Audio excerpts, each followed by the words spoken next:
Гражданскую инициативу проявляют и жители Назрани. Здесь избирательный процесс сопровождается концертной программой. Свой голос уже отдал народный мэр Алихан Тумгоев с семьей. В этом же избирательном участке работает мой коллега Зелимхан Калоев. Ему слово.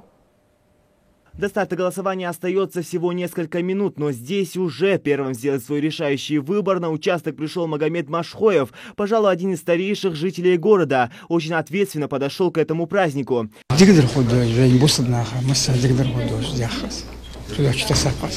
Ровно в 8 часов утра, как только избирательный участок номер 81 успел распахнуть свои двери, проголосовать за импонирующего кандидата в президенты, одним из первых пришел и народный мэр Назрани Алихан Тумгоев вместе со всей своей семьей.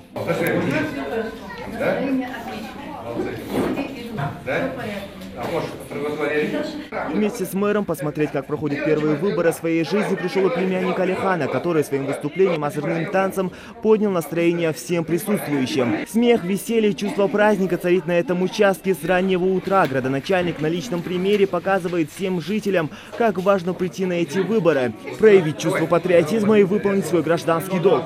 Мы сегодня выбираем мощную Россию, с мощной экономикой, с мощными вооруженными силами.